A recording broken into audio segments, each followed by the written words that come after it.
Good morning, ladies and gentlemen. Good afternoon, good evening. As I can see, I have people from Sri Lanka. Hello, Aaron, from OverIT, Philippines, Thailand. Guys, I feel honored that you stay awake to listen to me, but we record it, and everyone who registered will get the recording. So up to you to stay or just listen it the next day. Yeah. Okie dokie. Who else is there? Wow, so many people. Tom from Genuine Technology. Johan. Hey guys, you are already testing our DRaaS solution. So feel free to later in the Q&A session. Our CTO is there to ask a specific question from your real life experience. Yes. But let me first give everyone the theory. So my name is Edwin. I'm with Hystax from beautiful San Francisco Bay Area. And today, web demo webinar is about our awesome disaster recovery and backup solution to OpenStack and OpenNebula and. But the focus is on OpenStack. Maybe some of you guys have seen me just 1 month ago when I presented our solution for migration to OpenStack and OpenNebula. Spoiler alarm, it's very similar. The flow is very similar. So there are some people who say that a migration is something like a one-time DRaaS scenario. And yes, it's not completely wrong, I would say. Actually, in our case, anyhow, the flow is the same. So you might remember the slides, but that's good. Repetition is a matter of skills. Greetings from CloudFest in Rust. I just left the event to be able to give you all my attention. And it was a very good event, to be honest, because as you all know, maybe better than I, we have this chaotic Broadcom VMware situation where literally the whole world now doesn't know what to do, wants to escape or not.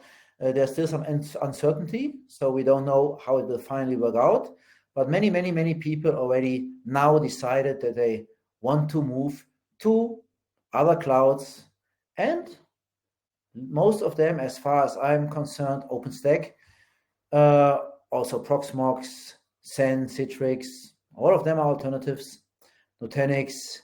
But it's amazing on this event how embraced and welcomed I was as never before. It was always a good event, but this time it was even better. Canonical, OVH from France, all these companies where we already have relation.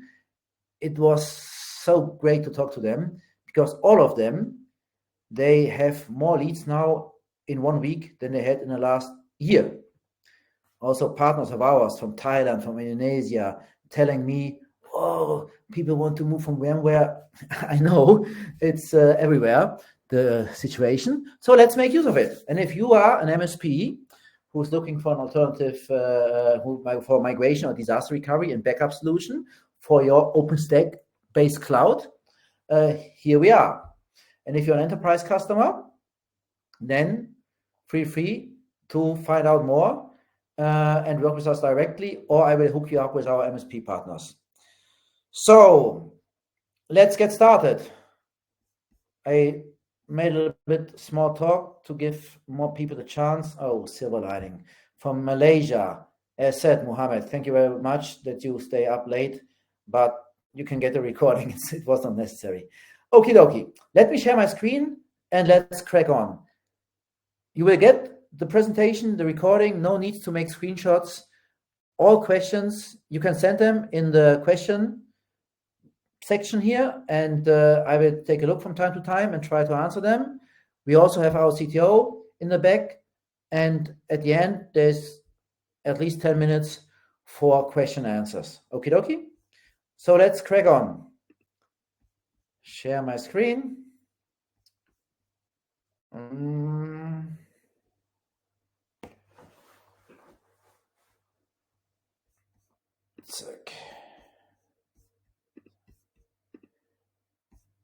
Here we go. So now you should see my screen, right?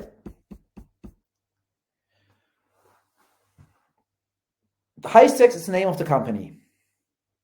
The software is called Akura. It's a software which covers three main use cases: live cloud migration, DR, and backup, any to any, from any source to any target. So also the hyperscalers and VMware, but as I said, today focus on OpenStack and OpenNebula and on the disaster recovery part. Yeah. So Hystax actually is a company located in the Bay Area, and our mission is to make clouds affordable and reliable. So beyond the DR and the migration, we also offer cloud cost management to help you to get the most out of the cloud, to not waste money. But that's another story. We will make another webinar soon, but today, again, we talk about the DR, the disaster recovery solution called Akura, which is field proven and available at scale. We have right now, in this moment when I'm speaking, more than 45,000 servers globally protected with our disaster recovery solution, from the US over Colombia, Abu Dhabi to the Philippines. We work in 48 countries and are on all continents except Antarctica. And mainly we work with our great MSP partners, some of them in the call. Welcome again. System integrators, CSPs. So our go-to-market is via partner. Founded in 2016, but the cloud expertise is much, much more than before Hystax. Our founders, which are the CTO and CEO, had a company where they did, surprise, surprise, disaster recovery as a service. So we know all you can know about DR. Again, Akura is the name of the product. Migration, DR, and backup is very similar in the flow. How we do it, at least, is the same software. And actually, Akura, what is Akura? Good question. Akura is a set of Docker containers orchestrated with Kubernetes, but provided to you as an image so that you deploy it on a virtual machine running in the target side. So at the end of the day, Akura is an instance running in a target side. And that's also the first takeaway, that Hystax Akura gets deployed in the target side. So if you want to migrate to OpenStack, you have to deploy it in a separate OpenStack project in your OpenStack target cloud.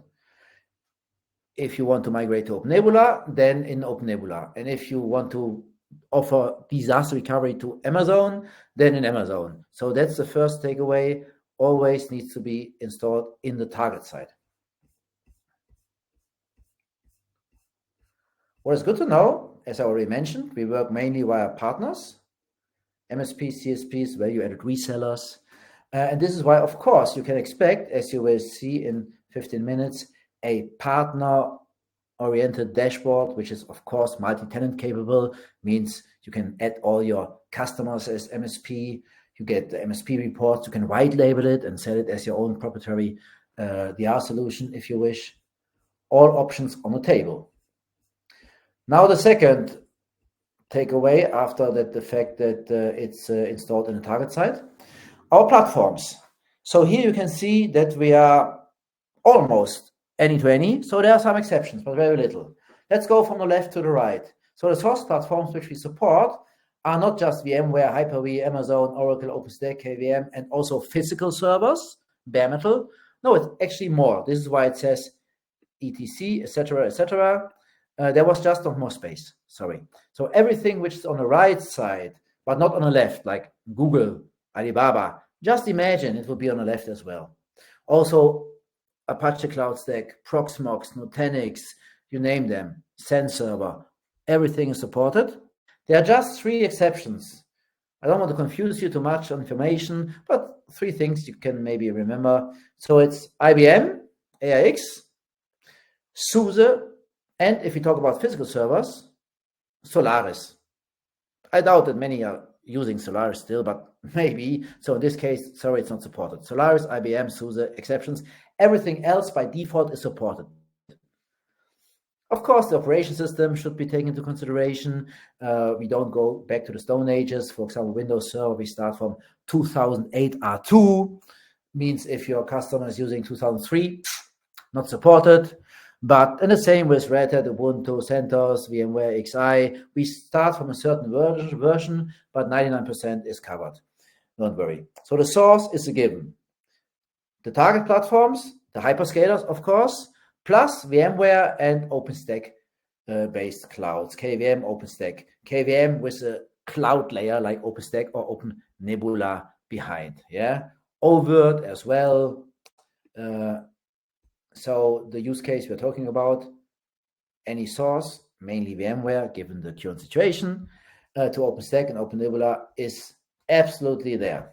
Actually, it's not just there, it's our true mother garden. What you should know about Hystax is that now we support many targets, but the first platform we ever supported when we started the company was canonical OpenStack.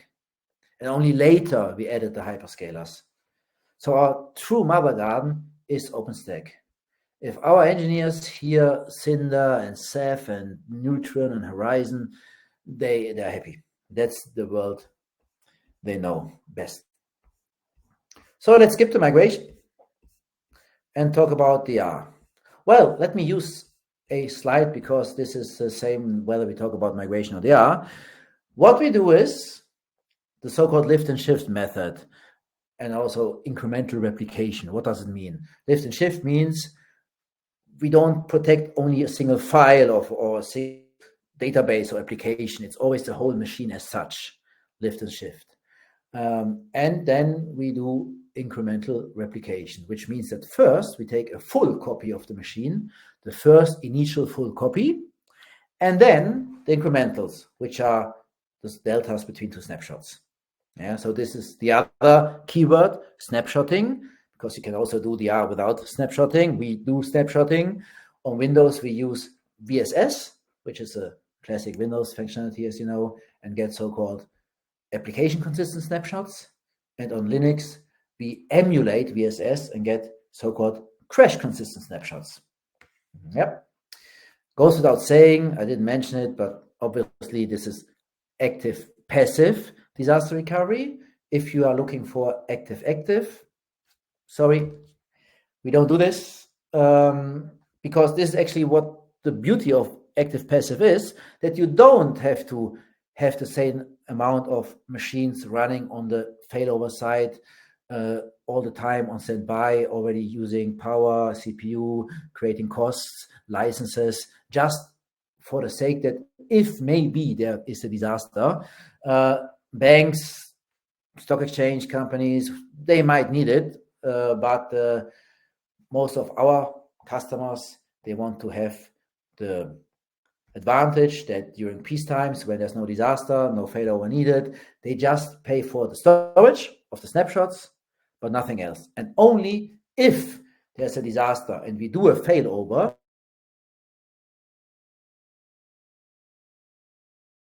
because we do the consistent replication, the incremental replication, and then we just have to boot the machines, and then they can continue their business. That's the idea of active, passive DR, obviously. And all this replication, initial incremental replication, happens, of course, in the background.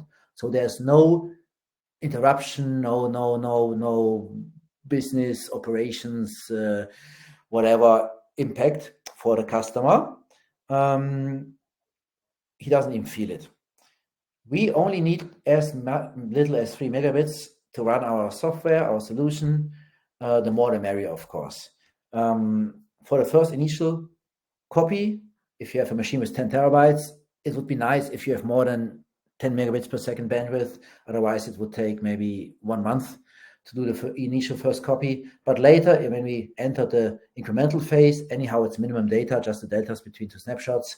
And then there is, as said, minimum second needed. Of course, we do use deduplication, compression techniques. You can do throttling, quality of service. Goes without saying. Yep. What you need to do is deploy an agent on the source side. We have two types of agents. internal and external agents. The internal agents, as the name implies, are installed inside the server, the machine, and the external, not inside, but let's say close to the server on the infrastructure, on the hypervisor level. For example, in the case of VMware, we deploy an additional small virtual machine per each VMware XI host. This is another additional VM with 2 vCPU, which detects all the other VMs around it and automatically starts the replication. Yeah, so no downtime, obviously, during the replication phase. You can do as many test DR drills as you want. Bare metal is supported. Yes. So this is all known. Let's take a look at the flow for DR. Okay, let me talk about this first. Best in class RPO and RTO.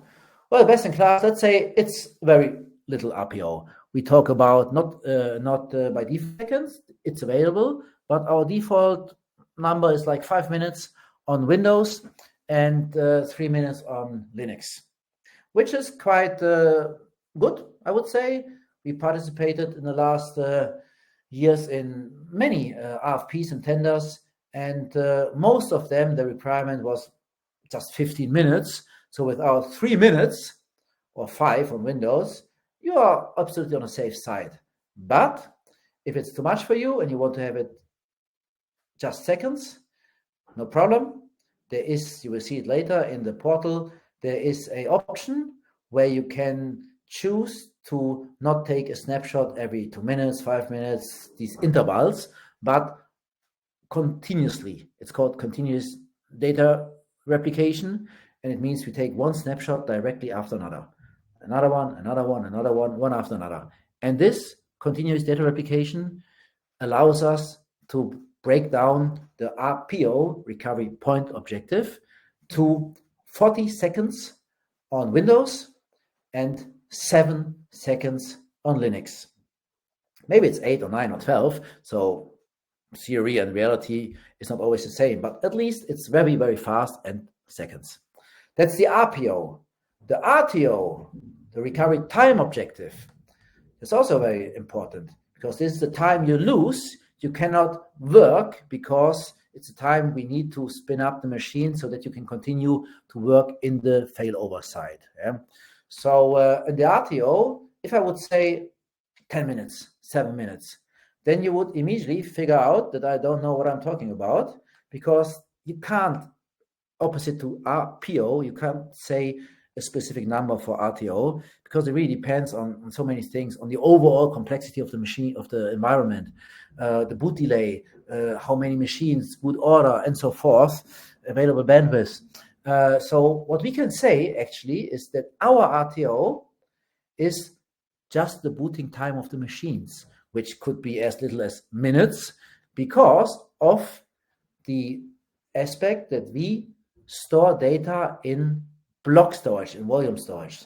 So this allows us, we don't use object storage. You can, but by default we use block storage. And this means that we can spin up the machines in case of a failover directly from the volumes.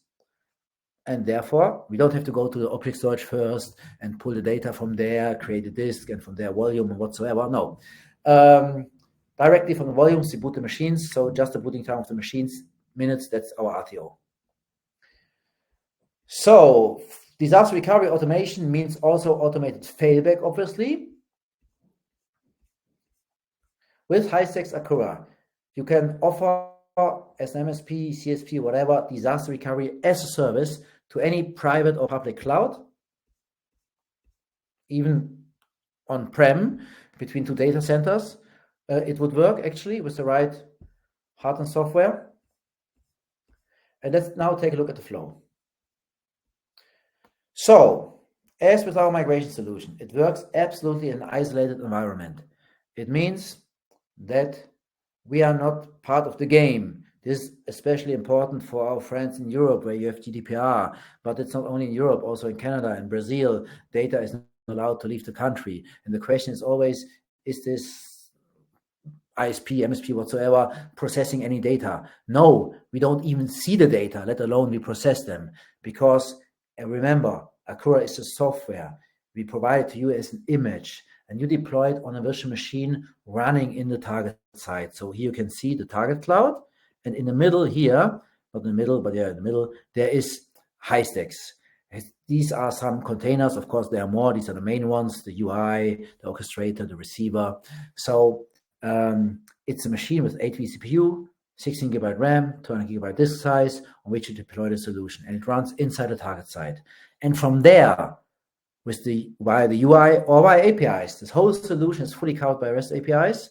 You can download the replication agent, you or the customer, and deploy it on the source machines, either internal or external agents. For the flow as such, it doesn't matter actually.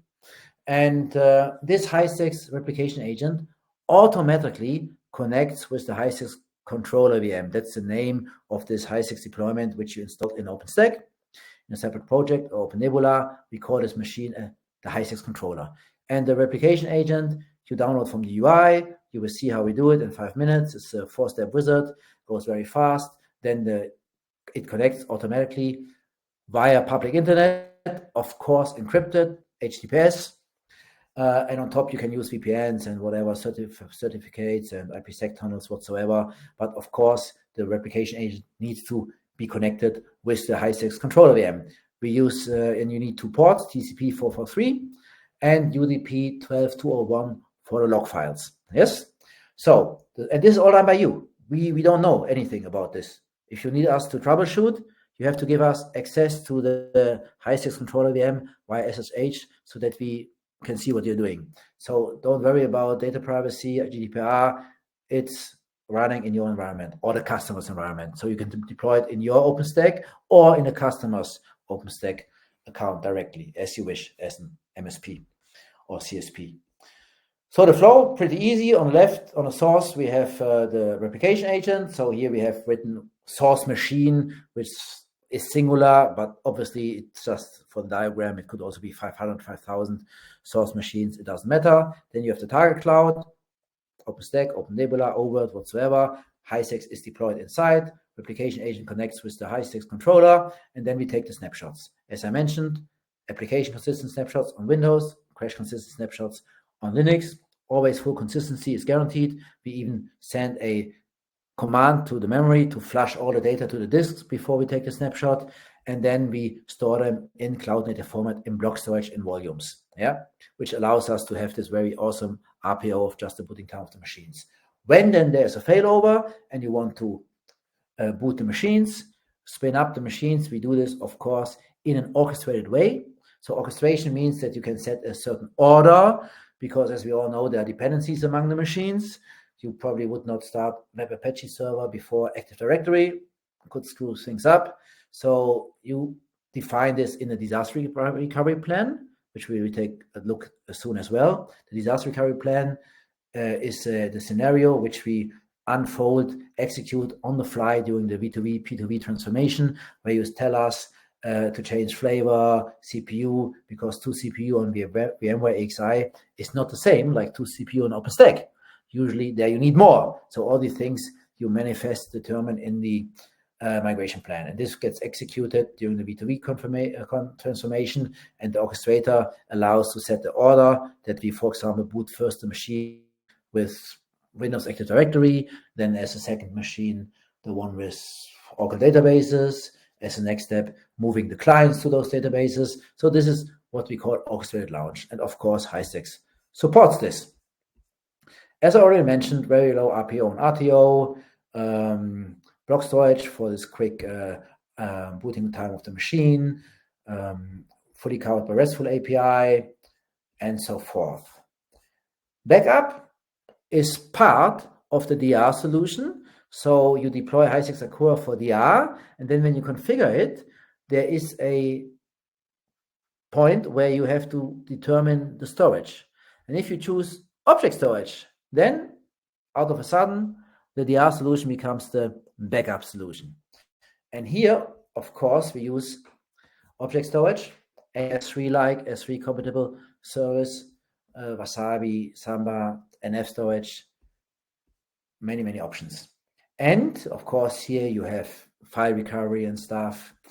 And the good thing is that this allows us to combine it. So the backup is part of the DRaaS solution. What does it mean? For DR, we use block storage, and there's a reason. Remember, very fast RTO, because we boot from the volumes. But there are some people who say, I'm not Amazon. I'm not losing 100 millions in a single minute of downtime.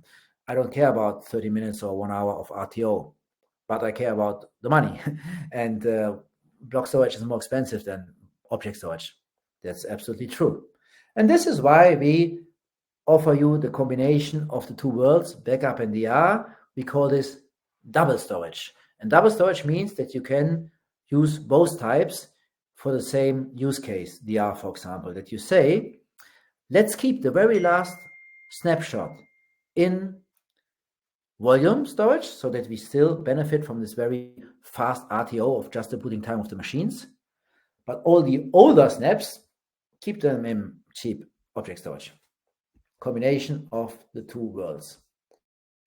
Okay, now let's take a look at this portal. Last slide is some name dropping. So here you see big integrators, vendors, Red Hat Canonical, Platform 9 from the region here, Bay Area, Virtuoso, many OpenStack based solutions, telcos. Why do we have such a strong presence in telecommunication companies like Orange, Deutsche Telekom, Telefonica? Because all these guys use OpenStack based platforms. Not only also VMware often, but also OpenStack. And I forgot to say this, then they more or less automatically land at Hystax, because if we talk about a fully automated disaster recovery solution to OpenStack, then there are not so many vendors actually where you can choose from. I know 4, I don't tell them, we are one of them. So on the whole world, the whole planet Earth, there are just 4 vendors which support OpenStack as a target.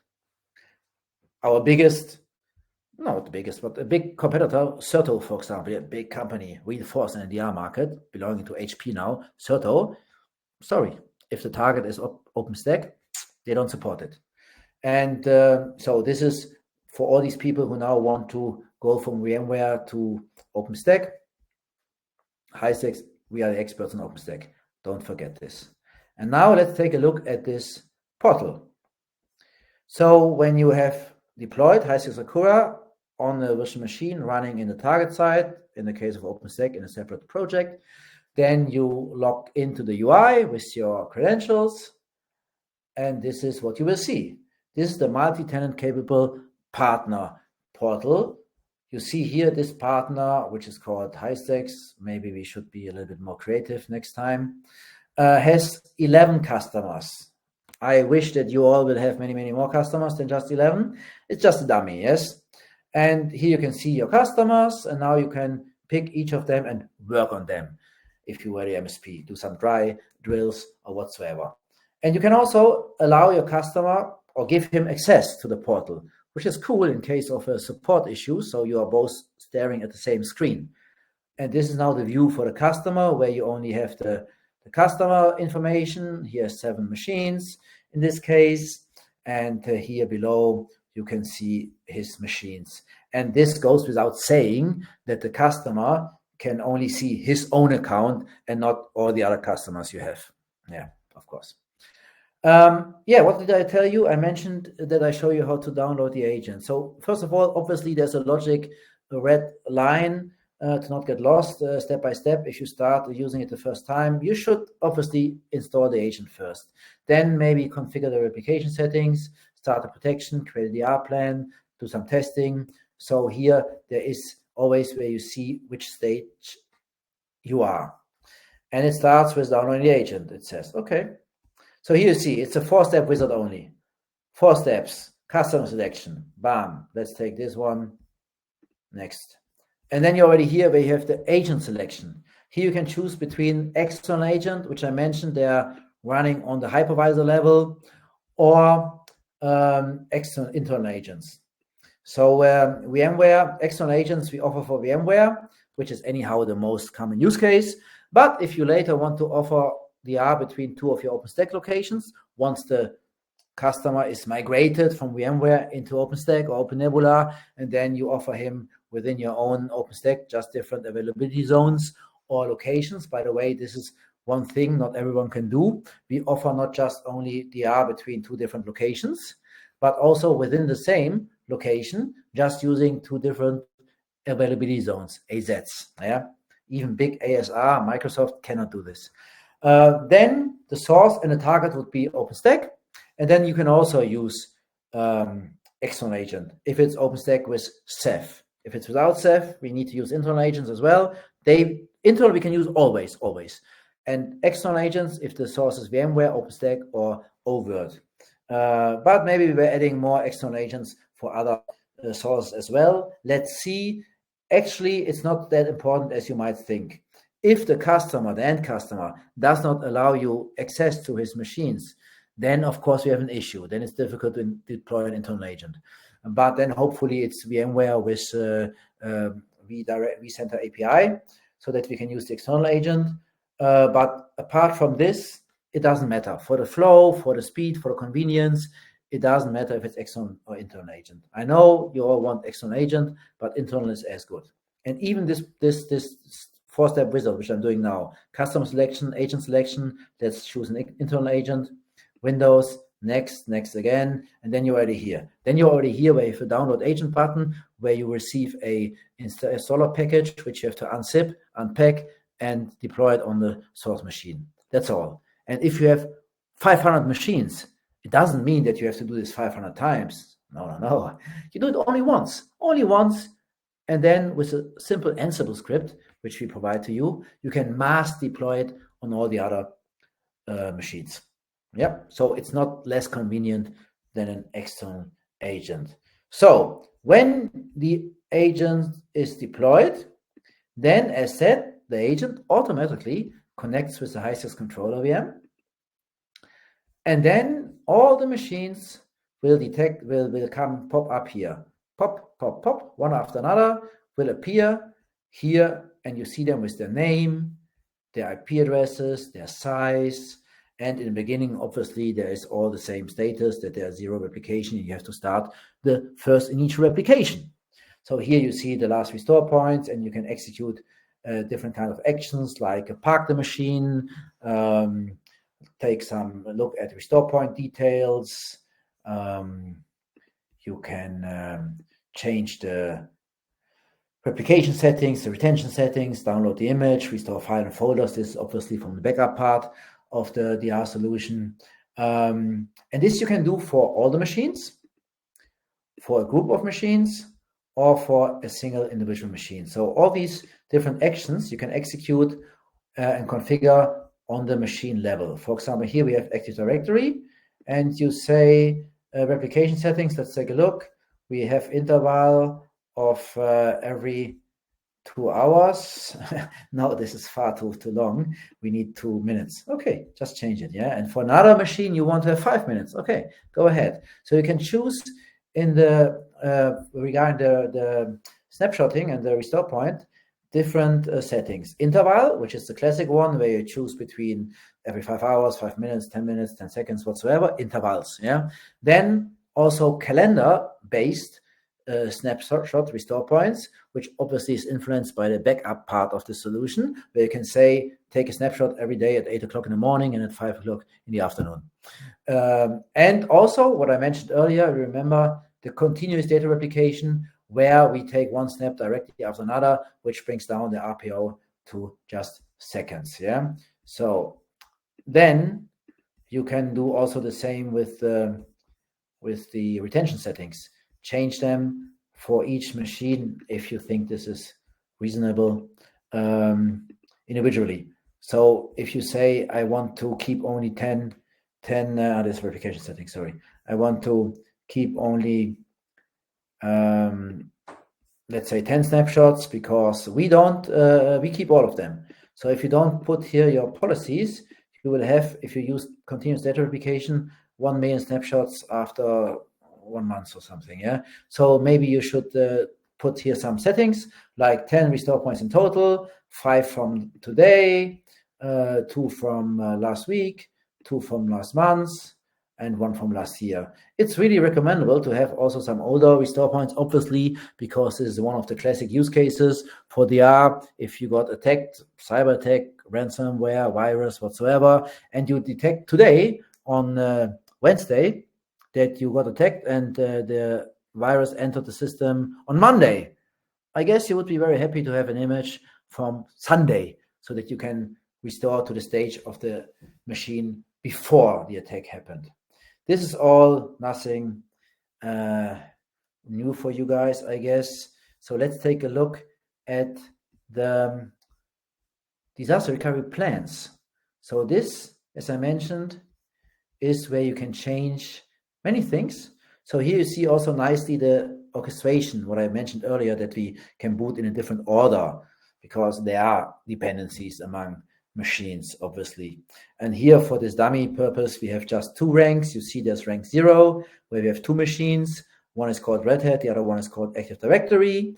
And there's another rank where there is a 3rd machine, which is Internet Information Systems. And the idea, obviously, is that we start Internet Information Systems only after we have started these 2 machines before.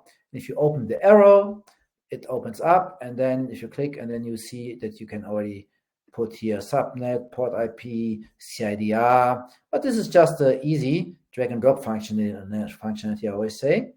For the experts among you, there, like Johans, there is a JSON format where you can literally change everything. Floating IP, subnet, flavor. As I mentioned, 2 CPU on VMware AXI is not the same as 2 CPU on OpenStack. And all these things you can change here and even more. You can add additional scripts for more optimization. Remember, fully covered by APIs. This is JSON, allows you many, many things. So if there were a disaster, well, you can do it totally automized without any human touch.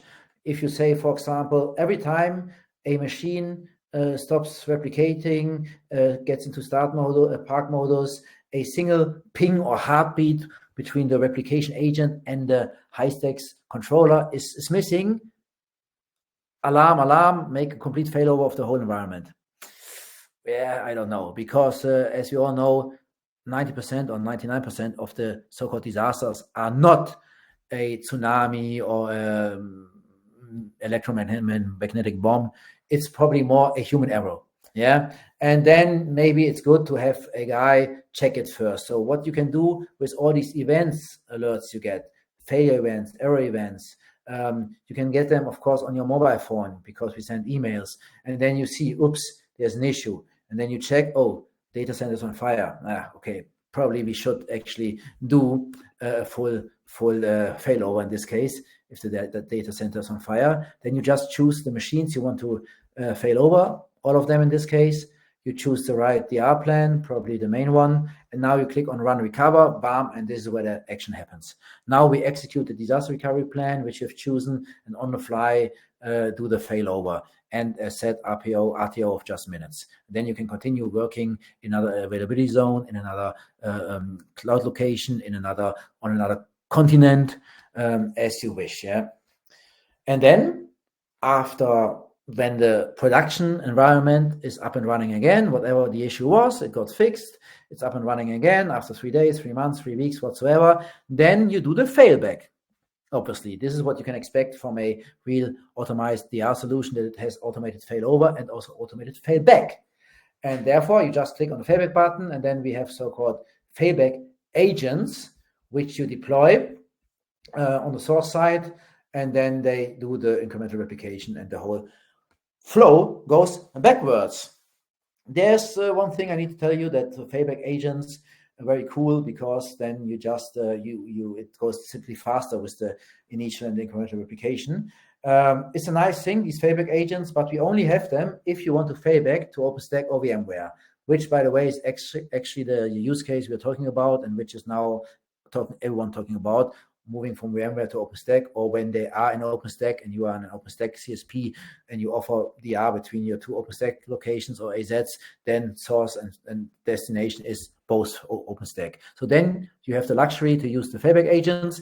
In all other cases, if there were the scenario that you want to fail back to bare metal, to Amazon, to Hyper-V, then we don't provide failback agents. Then we do a so-called reverse migration, which is also okay. It just means that you have the additional step that you first have to deploy Akura in the source side, because in the failback, the source becomes the target, obviously. And remember what I said at the beginning, first takeaway, Hystax Akura always is deployed in the target side. And then we do a reverse migration. That's absolutely okay and recognized method. But as said, for VMware OpenStack, failback agents make your life easier.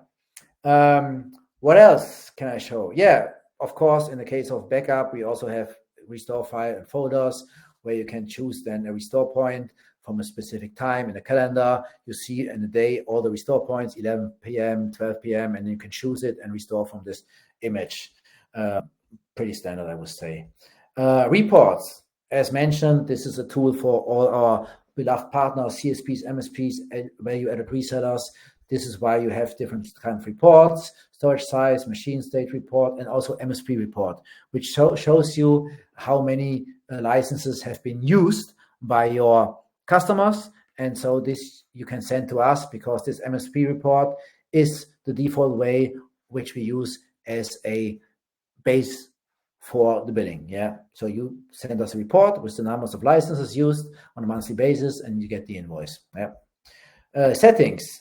Very good to know that you have different roles within this Akura portal. So you can, as I mentioned, also allow your customer to have access, or within the company, other colleagues, but maybe not everyone should have all the same rights, like the master admin, who should have access for all on all levels. So you can choose between admin, master, group, testing, partner, whatsoever, different roles. And then again, within the role itself, you have very granular, as you can see, permission settings. So you can say, this colleague, he just started, so he's a rookie, but he needs to learn the tool. So let's allow him to view the R plans, yes, but not add, and of course not delete either. So no, the same with other stuff, yeah, roles and so forth.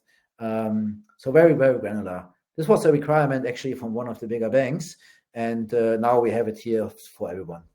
Troubleshooting leads you to our support portal, where you can open a ticket and also check the status, track it, remind on it, and communicate with our support team. But of course, you can also ping them directly, as I saw that many of our existing partners are in the call, as you all obviously know.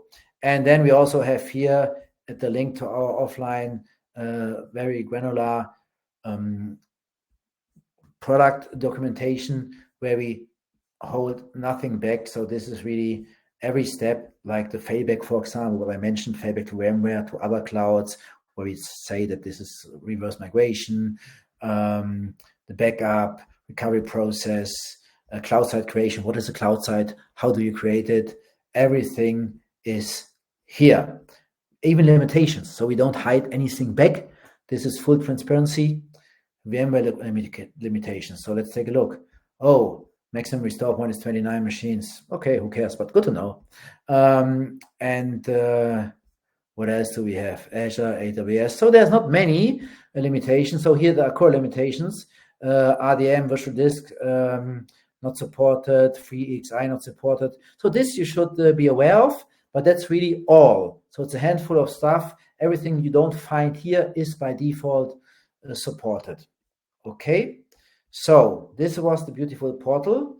I just want to make sure that the high level flow is understood, that you understand lift and shift, incremental replication, snapshotting, replication agents on the source side, internal, external agents, then snapshotting, failback, failover, low RPO, RTO, block storage, object storage, both is possible, backup included in the DR. If you have understood this, then I'm happy.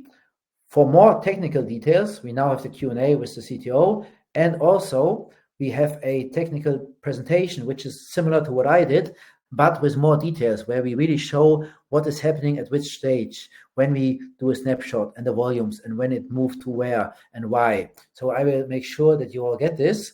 And then actually, this is all you need to know. But if you have some questions, please don't hold back and ask them now. And I will make sure that I stop presenting and see the questions.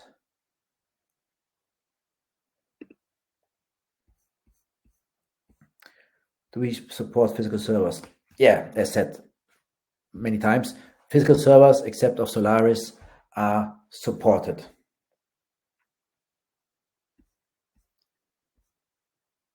What else? Come on, people, don't be shy. This is a unique, not unique, but it's a good opportunity to ask questions. So, Mr. Hector, ¿cómo estás? No questions? Or Martha? Tom? Higgins? We have Max, our CTO, in the call, and he's very busy. It's normally very hard to get him on a call. So if you have questions, ask him now. If not, oh, it's getting good. It's dark inside. If not, then I feel honored that I made such a good presentation that no questions are there. Great, I love it. One question. Here we go. Here we go. Hi, todo muy claro. Muy bien, gracias. Anyhow, how to continue? All those people who have no experience with Hystax, if you want to continue, drop me an email. The best way is to do a POC, obviously, because we know the software. You need to get a sense of it, see how user-friendly it is, how easy to install, and just test it out, yeah? And in order to do POC, no problem. You just need a license key and the image so that you can deploy it. I can send it to you the same day you sign the NDA, and up you go. So this is usually the next step if someone is interested to do a POC, and just ping me, and then you can do it within the same day. Pricing model is a subscription based per machine and month. For the backup and for the DR, both, we just take a look how many VMs. There's X dollar amount per VM, and then monthly. And we don't care about the size. So also for the backup, we just count the amount of VMs, no matter if it's 100 gigabyte or 10 terabyte of data on this machine. Yeah. Okie dokie. Yeah. No more questions. So I would say 45 minutes over anyhow. Thank you very much for your interest and your time. And I hope to see some of you guys which are new in another call when we talk about the POC. Have a nice rest of the day, and see you next time when we do a webinar about our OptScale, FinOps and MLOps solution. Because remember, all you MSPs, CSPs, this is a logic journey. First helping the companies to move into the cloud, then helping them to be secure with disaster recovery backup, but then also show them how to make the most out of the cloud. And opposite to all other solutions on the market, VM Health, Cloud Health, Clouds, Checker, Cloudability, Morpheus, Densify, you name them. They all support only the big hyperscalers, which anyhow have their own tooling. We will be the only one by the end of this year who support any cloud, OpenStack, OpenNebula, Proxmox, CloudStack, whatsoever. You can connect any data source, even PaaS and IaaS services like Snowflake, BigQuery, everything, even if you have an old Excel sheet where you 10 years ago noted down some football, soccer scores because that's your hobby. You can connect it and then manage the data in OptScale. Great tool, fully open source as well as SaaS. Webinar coming soon. You will get an invitation, and I would be happy to see you there again. Bye-bye, and see you next time.